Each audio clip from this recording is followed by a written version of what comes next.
spirituelle Betrachtungen zum Thema Urlaub. Ich sitze in meinem kleinen Club, hocke und schaue über den Campingplatz. Warum erhole ich mich hier? Was verschafft mir eigentlich Erholung? Warum brauchen Menschen überhaupt Urlaub? Was ist es, das sie entspannt und erholt? Ich blicke von meinem Laptop auf und gucke, was ich sehe. Eine alte, graue Straßenlaterne, mehrere Wohnwagen und Wohnmobile, Vollzelte, Fahrräder und Auto, den Schottenweg verdorrte Grat. Ich rieche den stinkenden Grill vom Nachbar 3 Stellplätze weiter. Ich höre die Stimmen der Menschen in der Nachbarschaft. Ich höre die Rufe und das Johlen von Kinderzeltlager 40 Meter weiter. Ich sehe die schlaffe, halb zerrissene Fahne im Wind hängen. Ich erinnere mich, wie schön vorhin das Standobfahren war. Der Ostseestrand ist steinig. Das Wasser ist voller glitschiger Argen. Und dennoch erholen sich die Menschen hier. Allein die äußeren Objekte, Dinge und Sachen können es nicht sein, die den Erholungswert ausmachen.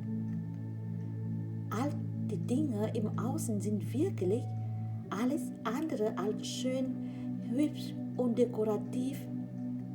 Klar, wenn ich mich auf Fahrrad schwinge und so Steilküste radale, dann erlebe ich grandiose Natur. Allein schon der Weg dorthin zwischen Aloe-Rinderwiesen hindurch und einmal durch das Naturschutzgebiet, das ist wundervoll und entspannend. Doch die meisten Menschen bleiben einfach hier auf dem Campingplatz und sitzen zwischen all den bewohnbaren Plastiktüten. Ich meine die Wohnwagen und Wohnmobile und erholen sich alt best. Wie kann dies sein? Wenn es die Dinge im Außen nicht vorangehen sind, unsere Erholung ausmachen, was ist es dann? Was könnte es sein? Ich sitze eine Weile da und lausche in die Stille und da dämmert es mir auch schon. Hier im Urlaub auf dem Campingplatz sind die Menschen frei, ausgelassen und ungeschwungen. Sie können endlich einmal ihre Seele baumeln lassen und sind aus ihrem Alltag und aus ihrem Trost aufgestiegen. Sie müssen nicht arbeiten, die Wecker klingen nicht und sie können ausschlafen. Sie sind selbst Held damit ihrer Tagesrhythmus und ihrer Unternehmungsaktivität. Niemand sagt ihnen, was sie zu tun haben. Sie machen Urlaub von ihrem Chef und ihrer funktionieren müssen. Allein das ist schon Erholung, und zwar ganz egal, wo man ist. Und dann ist da noch jemand etwas, was für unsere Erholung im Urlaub so wesentlich von Bedeutung ist. Wir machen Urlaub von unserem Ego. Wir machen Urlaub von unseren Vorstellungen. Wir machen Urlaub von unseren Erwartungen. Wir machen Urlaub von unseren Mustern. Wir machen Urlaub von unseren Glaubenssätzen, Prägungen und Konditionierungen. Hier auf dem Campingplatz sind all diejenigen Vorstellungen und Erwartungen, die unser Ego in unserem Alltag und gegenüber hat, abwesend. All unsere konditionierten Muster sind hier ohne Bedeutung. Sehr viele unserer Glaubenssätze, Prägungen und Konditionierung sind hier außer Kraft gesetzt und ausgehebelt. Sie sind schlicht und einfach unwirksam. Denn all diese Vorstellungen, Erwartungen, Muster, Glaubenssätze, Prägungen und Konditionierungen beziehen sich auf unsere berufliche Situationen, auf unseren Alltag, auf unser Familienleben, auf unser Zuhause sowie auf unsere immer wiederkehrende Alltagsroutine. Hier im Urlaub sind wir endlich frei. Wir machen Urlaub von Funktionieren. Wir machen Urlaub von unserem Alltag. Wir sind frei und wir leben. Wir leben einfach so nur für uns selbst. Hier im Urlaub sind wir ausgelassen und fröhlich. Hier im Urlaub können wir uns gelassen gehen lassen und auch manchmal gerade sein lassen. Hier im Urlaub sind wir locker und gut drauf. Hier im Urlaub machen wir Urlaub von unserem Ego. Hier im Urlaub machen wir Urlaub von unseren Vorstellungen. Hier im Urlaub machen wir endlich einmal Urlaub von unserem Alltag-Ich. Stattdessen begegnen wir unserem Lebemann, Ich, Lebefrau, Ich. Wir begegnen unserem Herzenfeld, Ich, unserem inneren Kind, unserer Lebensfreude und unserer Selbstliebe. Wir lassen unsere Seele baumeln und das gut tut ihr und uns sehr gut. Erholung entsteht also nicht vorrangig durch die Objekte, Dinge und schöne Sachen im Außen, sondern Erholung steht dort, wo unsere konditionierten Vorstellungen keinen Zugriff auf uns haben.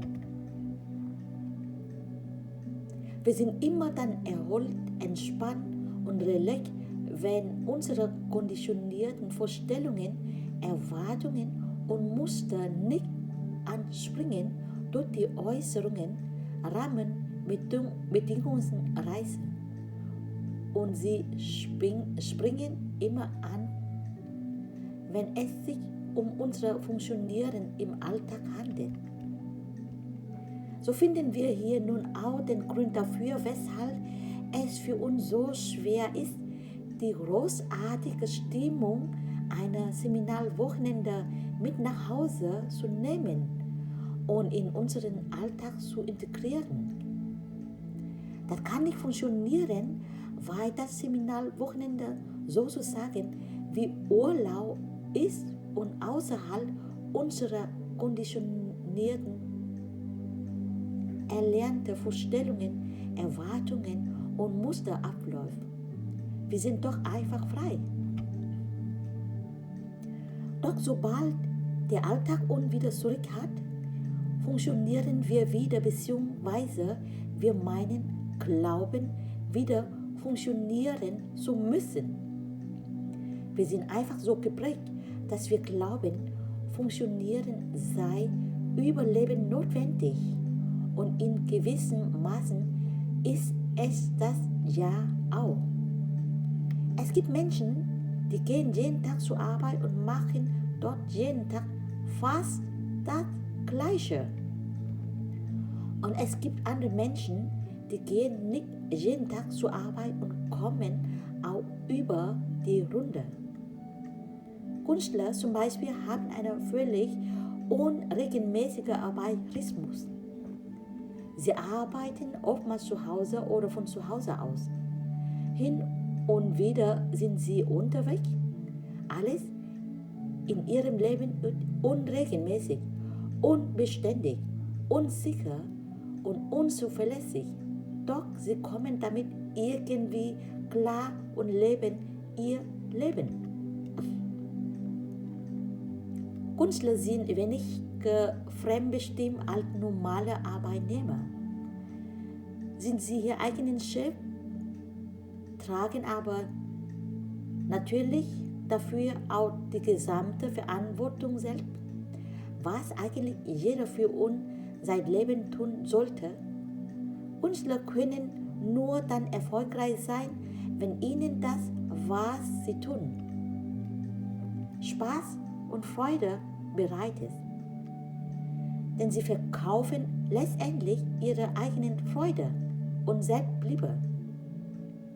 Sei es als Bild, in ihrer Malerei, in ihre Kunstwerke, in ihre Skulpturen, in ihre Auftritten, in ihre Lieder oder mit ihrem artistischen Können und ihrer künstlichen Darbietungen. Künstler müssen das, was sie tun, lieben, denn sonst würden sie ihre Kunst nicht an den Mann, an die Frau bringen können. Künstler müssen ihre Selbstliebe und ihre Arbeit, also ihre Kunst, mit einfließen lassen, sonst bereichert ihre Wirken nicht diese Welt. Im Grunde genommen verkaufen Künstler ihre eigene Selbstliebe haftchenweise. Wer seinen 0815-Job im Büro, auf dem Bau oder wo auch immer macht, der muss seine Arbeit nicht zwangsläufig lieben. Funktionieren reicht. Doch eigentlich funktionieren eben nicht. Denn ohne Liebe ist jede Arbeit von mangelhafter Qualität. Wer im Alltag, in der Familie und im Job einfach immer nur funktioniert, tut dies entsprechend seinen unbewussten Konditionierungen, inneren Muster, Prägungen und Glaubenssätzen. Unser Ego mit seinen Vorstellungen und Erwartungen bestimmt sozusagen, was wir tun haben. Und da Funktionieren auf Dauer weder bereichernd noch erfüllender noch begeistert ist, müssen wir uns dann vor dem schwangerhaft Erfüllen unserer Ego-Vorstellungen erholen. Und dafür fahren wir in den Urlaub. Einige Menschen fahren sehr weit weg von ihrem Ego, das sie zu Hause lassen. Wir Menschen lassen unser Ego mit seinen Vorstellungen vom Leben und von einem vernünftigen Alltag und einem anständigen Leben einfach zu Hause zurück. Wir erholen uns von uns selbst. Wir machen Urlaub von unseren Ego-Vorstellungen. Und ehrlich gesagt, machen wir gar nicht Urlaub von uns selbst, sondern wir machen Urlaub von unseren Eltern sowie von der Gesellschaft. Denn unser Ego ist fremde Energie in unserem System. Wir machen also Urlaub von diesen Fremdenergien. Unser Ego ist Fremdenergie in unserem System, weil unser Ego ist eine Struktur eigentlich wie ein leerer Eimer ist, in dem unsere Eltern sowie die Gesellschaft damals, als wir ein Kinder waren, ihre Energie hineingefüllt haben. Und jetzt, mit heute, identifizieren wir uns mit dieser Ego-Fremdenergie, die wir eigentlich gar nicht wirklich selbst sind. Doch da wir unbewusst sind, wissen wir nicht, dass wir diese Ego-Fremdenergie nicht sind. Es ist also klug, dass Menschen in den Urlaub fahren, um endlich einmal Urlaub von den eigenen Ego-Fremdenergie zu machen. Wir machen Urlaub von unserer Alltag-Identifikation, die wir überhaupt gar nicht sind. Und dies ist sehr gesund. Deswegen ist Urlaub ja so gesund und so wichtig. Wenn wir dann im Urlaub nicht nur unsere Ego-Fremdenergie-Vorstellungen zu Hause lassen, sondern darüber hinaus auch noch Dinge tun, die uns von Herzen entsprechen und erfüllen, wie zum Beispiel sich in schöner Natur aufhalten, wandeln und grandiose Natur erleben, dann tun wir uns mit unserem Urlaub gleich doppelt gut. Wir lassen das Fremde hinter uns zurück und begegnen uns authentisch in Selbstliebe. Diese Begegnungen sind dann Begegnungen mit unserem inneren Kind, das sich wirklich sehr freut, dass es im Urlaub auch mal dran sein darf. Und so können wir die Dualität, Polarität unseres normalen Menschenlebens klar und deutlich erkennen. Wir leben Minus und Plus, wir leben Nein und Ja. Wir leben, wer wir nicht sind, und wir leben, wer wir sind. Wir funktionieren in unserem Alltag und wir genießen unseren Urlaub, unser Sein in Freiheit. Wer möchte, kann all dies nun erkennen und anerkennen. Wer mag, kann das Leben einladen, etwas verändern zu dürfen. Wer Lust hat, kann jetzt immer Urlaub haben und dennoch genügend Geld verdienen. Alles, was hierfür notwendig ist die Vorstellung loszulassen, dass nicht ginge. Ich sitze hier auf dem Campingplatz an der Ostsee und schreibe diese Zeilen. Dies ist für mich Urlaub. Diese Wortschreibe ist für mich Freude und Entspannung. Andere würden vielleicht ihre Staffelei mitnehmen oder ihre Skizzenblock oder ihre Ideenblock oder ihre Gedichtband oder ihre Fossilsammlung. Man bräuchte nicht einmal wegzufahren, um mit dieser eigenen Kreativ glücklich zu sein. Zu Hause ist es ebenso schön. Wenn unser Zuhause frei von konditionierten Ego-fremde Energievorstellungen ist, dann können wir ruhig mit gutem Gewissen auch zu Hause bleiben. Denn wir funktionieren dann ja nicht stumpf in unserem Alltag, sondern wir gestalten jeden Moment in unserem Leben aktiv und kreativ und bewusst in Freiheit. Wir verfolgen keine fremden Vorstellungen, sondern wir horchen auf die Bilder unserer Herzen, auf die Stimme unserer inneren Kinder, auf unser Bauchgefühl sowie auf unsere Intuition. Und diese innere Kommunikation folgen wir dann. Da brauchen wir keinen Urlaub mehr.